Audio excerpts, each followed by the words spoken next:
¿Cuánto vale la promesa de democratizar el cielo? Porque eso es lo que Interjet prometió. Y durante un tiempo lo cumplió.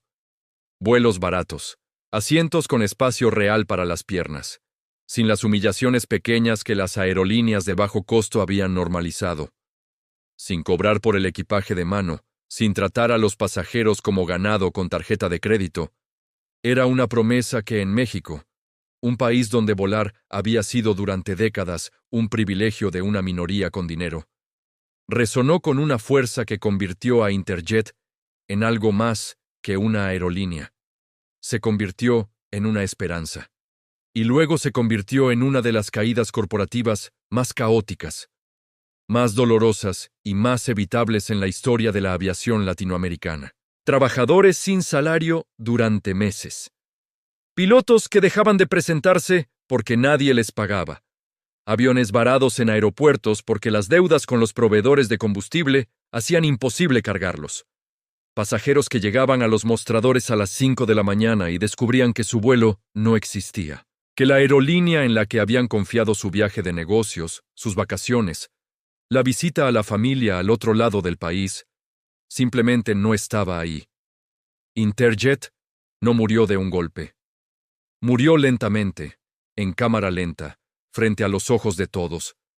Y mientras moría, seguía vendiendo boletos, seguía cobrando, seguía prometiendo que iba a resolver los problemas, hasta que no pudo más. Esta es la historia de cómo se construyó una de las aerolíneas más queridas de México. Y de por qué ese cariño no fue suficiente para salvarla de sí misma. Para entender Interjet, hay que entender el mercado aéreo mexicano antes de que existiera. A principios de los años 2000, volar en México era caro. No moderadamente caro, prohibitivamente caro para la mayoría de la población. Las dos aerolíneas que dominaban el mercado, Mexicana y Aeroméxico, operaban con una estructura de costos y una filosofía de precios que correspondía a una era en que el avión era transporte de élite. Un vuelo de Ciudad de México a Monterrey costaba lo que muchos mexicanos ganaban en una semana. Un vuelo a Cancún era una transacción que requería planificación financiera seria para la clase media. Y para las familias de menores ingresos, volar simplemente no era una opción. El mercado de autobús de larga distancia en México era, y sigue siendo, uno de los más desarrollados del mundo, precisamente porque el avión no era accesible para la mayoría. La gente viajaba 12, 15, 18 horas en autobús, porque el boleto de avión costaba 10 veces más. Esa brecha era una oportunidad enorme para quien pudiera llenar el espacio entre el autobús y la aerolínea tradicional. Y en esa oportunidad estaba el origen de Interjet. Miguel Alemán Magnani tenía 33 años cuando fundó Interjet en 2005.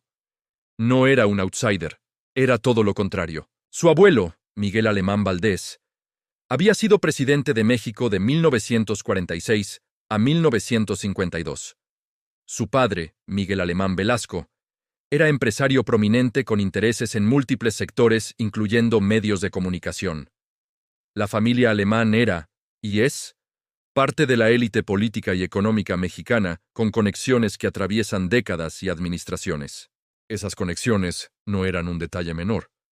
En el sector de la aviación, que en México requiere concesiones gubernamentales, relaciones con aeropuertos controlados por el Estado, y navegación de un ambiente regulatorio que puede ser facilitador u obstaculizador. Según quien lo administre, tener el apellido correcto y las conexiones correctas era un activo que ningún capital podía reemplazar completamente. Alemán Magnani también tenía algo más. Una visión sobre lo que Interjet debía ser que lo distinguía de las aerolíneas de bajo costo que comenzaban a proliferar en el mercado mexicano al mismo tiempo. No quería hacer lo que Ryanair había hecho en Europa o lo que Spirit haría en Estados Unidos.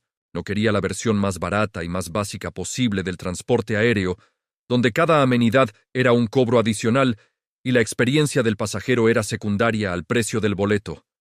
Quería algo diferente, bajo costo, sin bajo servicio. Precios accesibles sin tratar mal a quien compraba esos precios. La decisión de flota fue la primera señal de esa filosofía. Interjet eligió los aviones Sukhoi Superjet 100, fabricados en Rusia.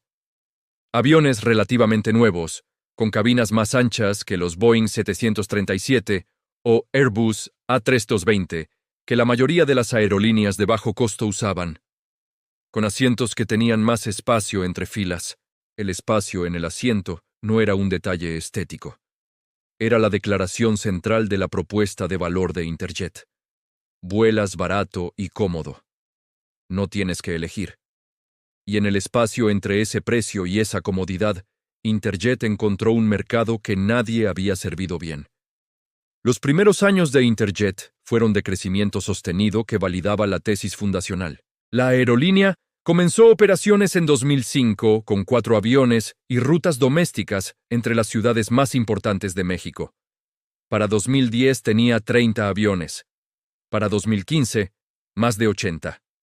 Para su punto más alto, alrededor de 2018, operaba 90 aviones en más de 100 rutas entre México, Estados Unidos, Centroamérica y el Caribe.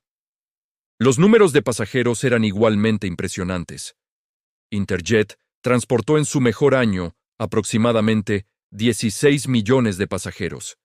Era la segunda aerolínea más grande de México en términos de pasajeros, detrás de Aeroméxico, pero adelante de Volaris en algunas métricas. Y la reputación era algo que ningún número captura completamente. En México, donde la experiencia de volar con aerolíneas locales había sido históricamente una mezcla de caos logístico y trato condescendiente, Interjet era diferente. Los empleados eran, según el consenso de los pasajeros frecuentes de esa era, notablemente más amables. Las cancelaciones y retrasos, aunque existían porque son inherentes a la aviación, se manejaban con más comunicación. El proceso de abordar era menos caótico. Y el asiento. El asiento siempre era el argumento definitivo. Cuando viajabas en Interjet y alguien te preguntaba por qué Interjet, la respuesta era casi siempre la misma. El espacio. No tienes que doblar las rodillas contra el asiento del de enfrente. Puedes respirar. Puedes existir en tu asiento sin sentirte en una lata de sardinas con motor a reacción. Esa propuesta de valor era real, y construyó una lealtad de cliente que era genuina. Las encuestas de satisfacción del sector mostraban consistentemente a Interjet, por encima de sus competidores, en las métricas que los pasajeros reportaban como más importantes. Pero debajo de esa satisfacción del cliente, debajo de los números de crecimiento que parecían confirmar que el modelo funcionaba, había una arquitectura financiera que desde sus primeros años tenía defectos estructurales que el crecimiento podía ocultar, pero no corregir. El primero era la deuda. Interjet creció rápido. Y crecer rápido en aviación es extraordinariamente caro. Los aviones cuestan cientos de millones de dólares. Incluso arrendados, requieren depósitos, pagos mensuales, mantenimiento que se factura en dólares. Los slots en aeropuertos congestionados como el AICM tienen valor. La infraestructura de operaciones en múltiples ciudades requiere inversión constante. Interjet financió ese crecimiento con deuda. Deuda en dólares, porque en aviación casi todo se factura en dólares, emitida por una empresa que generaba sus ingresos principalmente en pesos mexicanos.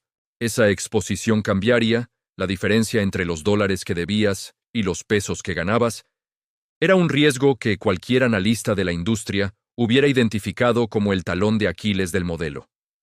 Y en los años en que el peso se mantuvo relativamente estable frente al dólar, el riesgo permanecía latente, pero manejable. Cuando el peso empezara a depreciarse de forma significativa, como inevitablemente haría en algún momento dado el historial de la moneda mexicana, ese riesgo se convertiría en una crisis. El segundo problema estructural era el avión. La decisión de usar los Sukhoi Superjet 100 fue audaz.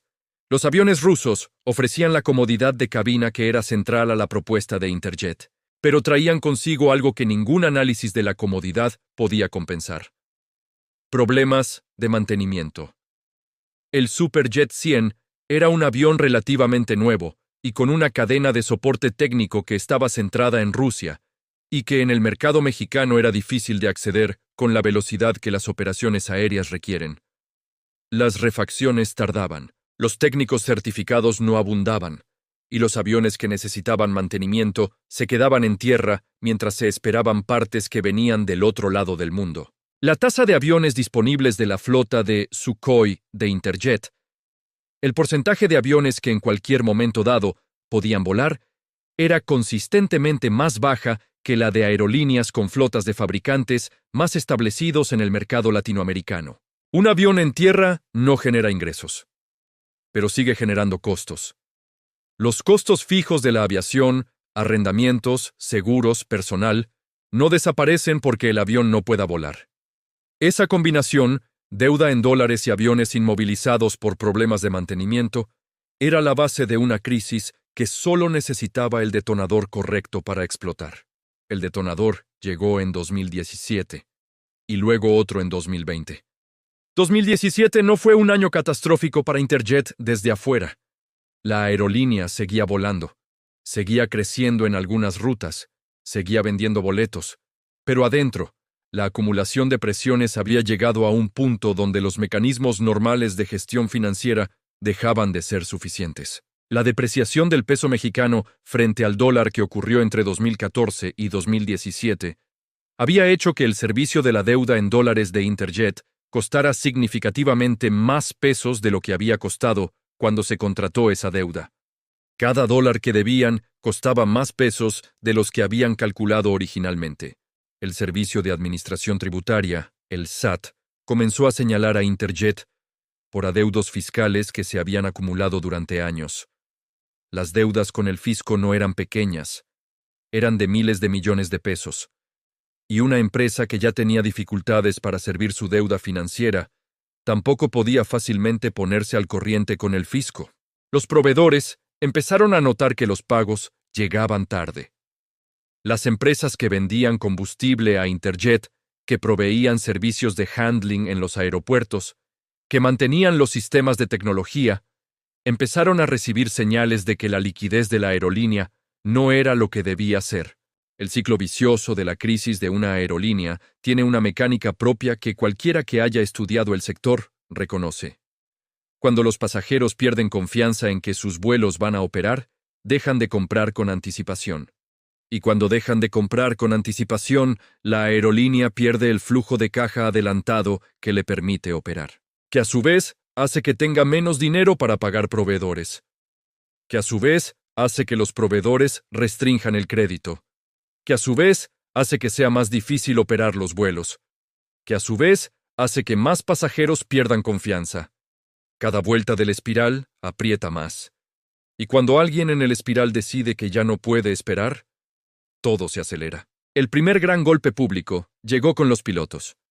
En 2019, los pilotos de Interjet comenzaron a no presentarse a trabajar, no como huelga formal, como ausentismo masivo motivado por algo más básico que cualquier negociación laboral. No les estaban pagando. Los salarios de los pilotos de Interjet llegaban tarde. Semanas tarde. A veces meses tarde. Y los pilotos, que tienen certificaciones que les permiten trabajar en otras aerolíneas, hacían exactamente lo que cualquier persona haría cuando su empleador no le paga. Se iban a trabajar a otro lado. Los vuelos cancelados por falta de tripulación empezaron a multiplicarse. Las cancelaciones generaban quejas. Las quejas generaban multa de Profeco, la Procuraduría Federal del Consumidor. Las multas aumentaban las deudas. Las deudas hacían más difícil pagar los salarios, que generaban más ausencias, que generaban más cancelaciones. El espiral giraba. Y Interjet seguía vendiendo boletos. Eso es lo que más duele de la historia final de Interjet. La aerolínea vendió boletos hasta mucho después de que era evidente, para cualquier persona que mirara los datos con honestidad, que no tenía la capacidad operativa para honrarlos todos. Las personas que compraron esos boletos llegaban a los aeropuertos y descubrían que su vuelo no existía.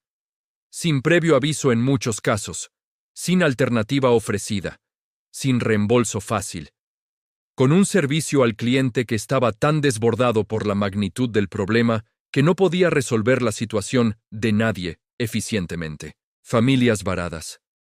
Empresarios que perdían reuniones críticas.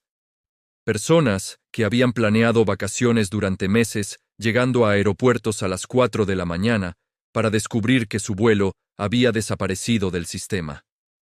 Eso no es una crisis operativa. Es un fracaso moral hacia las personas que habían confiado en la empresa. Y luego, llegó 2020. La pandemia de COVID-19 destruyó la industria aérea global.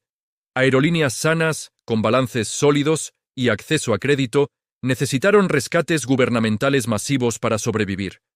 Aerolíneas con problemas estructurales previos simplemente no sobrevivieron.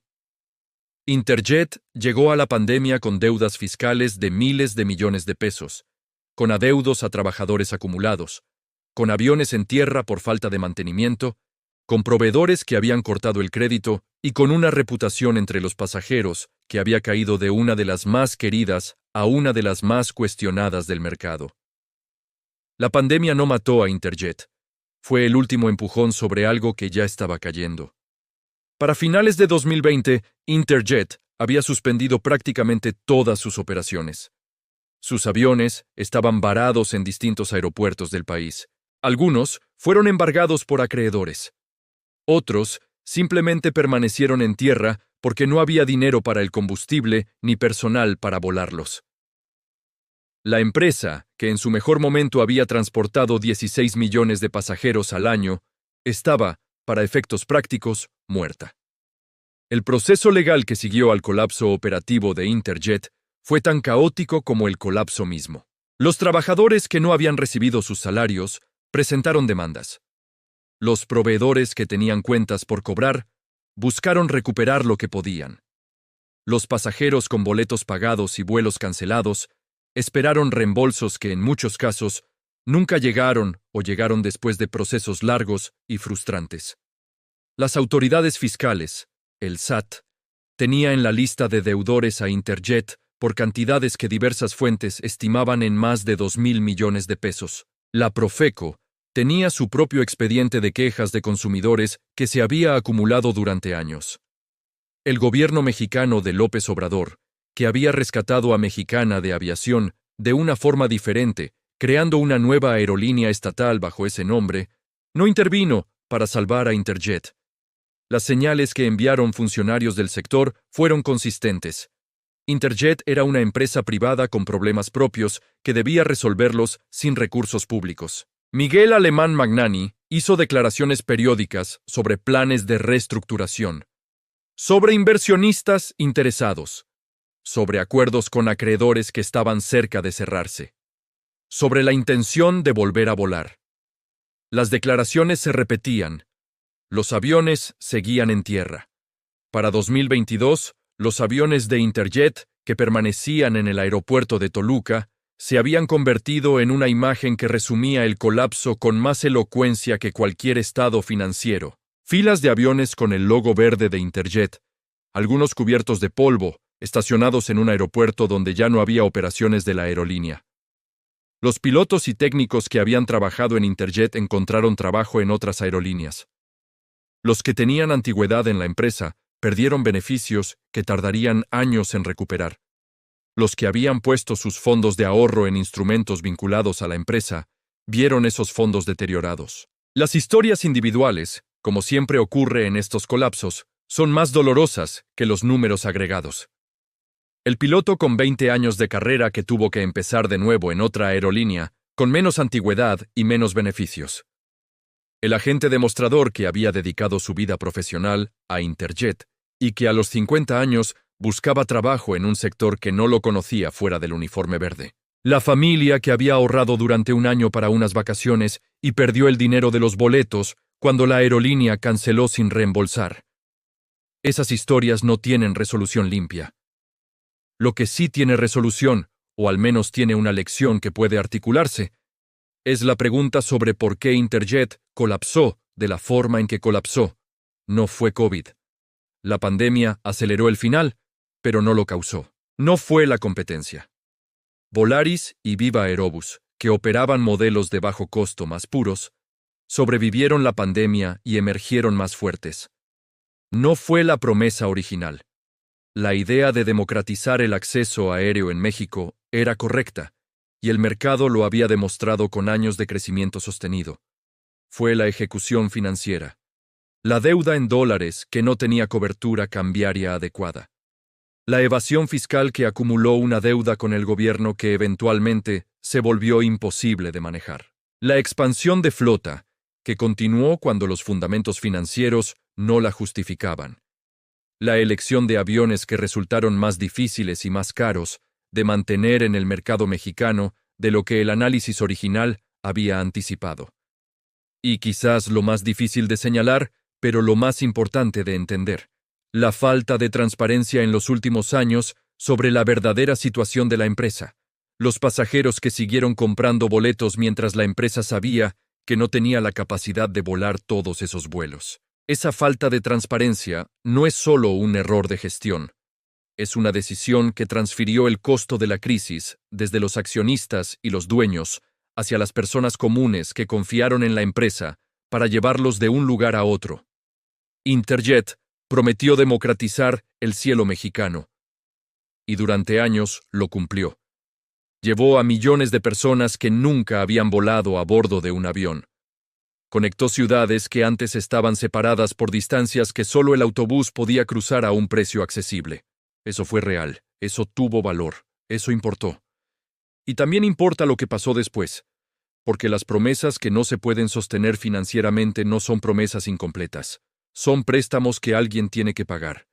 En el caso de Interjet, quienes pagaron fueron los trabajadores que no recibieron sus salarios, los pasajeros que perdieron sus boletos, los pequeños proveedores que nunca recuperaron sus cuentas por cobrar, no los accionistas, no los fundadores, los de siempre.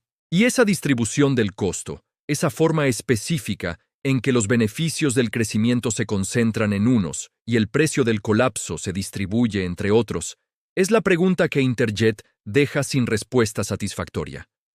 El cielo mexicano sigue ahí. Sigue necesitando ser democratizado. Volar sigue siendo caro para una parte significativa de la población. La jirafa ya no vuela. El avión verde con ese logo que prometía algo diferente ya no despega. Y los pasajeros que lo amaron todavía esperan que alguien cumpla lo que Interjet prometió, de una forma que esta vez pueda sostenerse. Si llegaste hasta aquí, ya sabes lo que eso significa. Este tipo de historias no las encuentras en cualquier lugar. Encuéntralas en Punto 54. Dale like si el caso te dejó pensando, déjame tu opinión en los comentarios. Me interesa saber qué hubieras hecho tú. Activa la campanita para que no se te escape ningún caso, y suscríbete. Nos vemos en el siguiente.